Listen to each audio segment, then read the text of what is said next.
Well, here we are in the courtyard of the hidden city. No, the forbidden city. Forget where we are. Yeah, it's there's so many people here actually, but this place is so huge. It doesn't really matter. Unfortunately, this gate place thing here is under repair at the moment, as you can see and hear. But everything else is looking pretty groovy.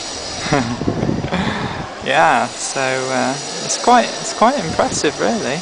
I've got this audio guide, which whenever you walk somewhere, it must have some like GPS thing, and it automatically starts telling you about what happened in that particular place, etc. For example, it tells you about these different doorways and how only the emperor could go through the middle one, except the emperor's wife, the empress, on the wedding day. She was allowed to go through it once, but never again, and stuff like this. It used to be done by Roger Moore, I read, but unfortunately Roger Moore has been replaced by, I'm not quite sure who it is, some woman. Because audio guides, you know, I like to get them just for the voice, because often they're so funny. Anyway, I'm going to continue on into the Forbidden City. Well, ladies and gentlemen, boys and girls, we are now inside the inner courtyard, or at least one of the inner courtyards, and facing us, according to the audio guide, is the most spectacular building in the whole Forbidden City. And it's under repair! Although actually the guidebook does say that the Forbidden City is nearly always under repair, so I'm not too fussed. But there's some pretty spectacular architecture all around anyway, and lots of tourists. So we shall continue our walk. Wow, this place is just absolutely huge. I didn't realise how big it was going to be. I'm kind of getting lost here. There's just so many different halls, and I can't remember how many they said there were, but I think it was in the hundreds of halls and things like that, and crikey, it's making me dizzy. Wow, well, I'm completely lost now. This Forbidden City is like just a series of passages and then inner temples, such as this one, and each one was for a certain person. This one was for one of the wives, I think, or one of the one emperor's wives, or maybe all of their wives, I'm not sure. But it's really amazing how it's all been preserved so well. You know, you've got all these little alleyways going around the back, and if I was to go through this building, there's another one of these temples behind for a different person, for a different reason. But I really love this architecture. I especially love these little dragon things sitting on the top, and the number of them is significant. Their number represents the importance of the building, I think. So yeah, it's really incredible. Anyway, I shall carry on wandering the corridors of this great city and see if I can find my way out. Well, I managed to escape from the Forbidden City eventually, found the way out, and just on my way to Tiananmen Square, which I think is this way, somewhere down this road. To be honest, I don't really have any idea where I am, but I'm following the sun. I think it's this way. Off we go. Well, I found my way to Tiananmen Square. I didn't do any filming there because basically, well, it's a big square with a flag, and that's about it.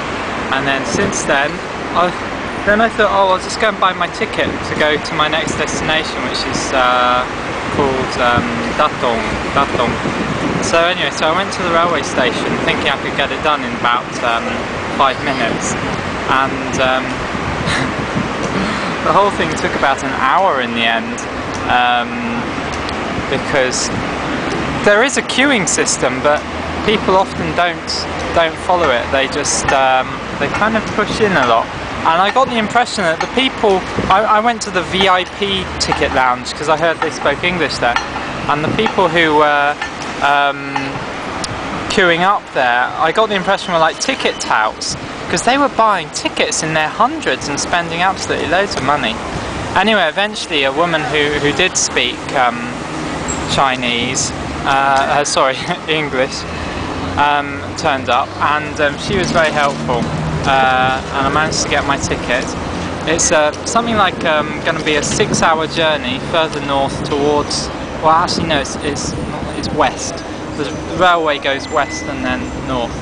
And a 6-hour journey is going to cost me, how much was it? It was about £2. £2, it's incredibly cheap.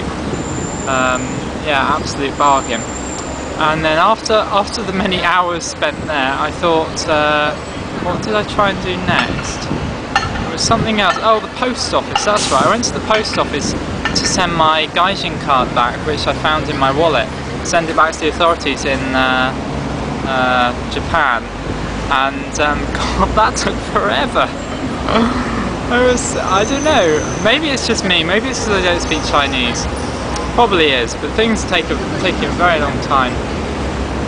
General impressions of Beijing, it's very big. Apparently the whole of Beijing is the size of Belgium, and the roads are very wide, as you can kind of see from this road. All the roads seem to be very wide, all the roads I've seen, and there's lots of huge big buildings, a lot of space, so compared to Shanghai, a lot more space, not quite as smelly, not so many people. Shanghai was like a real squash, but here it feels a lot more spacious. And there's not so much development going on here, not as much as in Shanghai. I've no idea where the Olympic site is, and to be honest, I'm absolutely exhausted from just being here, so I'm not going to go and try and find that. So yeah, Beijing, it kind of reminds me of Milan a bit. I'm not sure why. It reminds me of Italy. It doesn't really look anything like it. But yeah, you know, I'm getting used to being stared at by absolutely everyone. And normally I carry Pepe the penguin around with me on my rucksack belt, because that makes me feel they're looking at him, not at me. Makes life easier. But, it's exhausting being in a foreign country. It really is. Just makes me realise how much at home I was in Japan and how easy everything was because I spoke the language. But here, even written English, or written Japanese, written with English letters, it doesn't seem to be understood much. So it's great. I've been making use of my Japanese kanji. So I see the Chinese characters and I think, oh yeah, okay, I know that, I can write that. And so I've been writing down instructions and questions and things in the Chinese characters. And that's really exciting in a way, knowing that, oh yeah, I recognise that, I know what that means, and things like that. So anyway. Right, well I'm going to head back to the apartment where I'm staying soon. I'm staying on the 19th floor of a very nice house. Very, very nice house. Courtesy of Mr. Koo. Thank you very much. And tomorrow I'll be heading off to the Great Wall. So yes, I'll see you tomorrow. Ta-ra.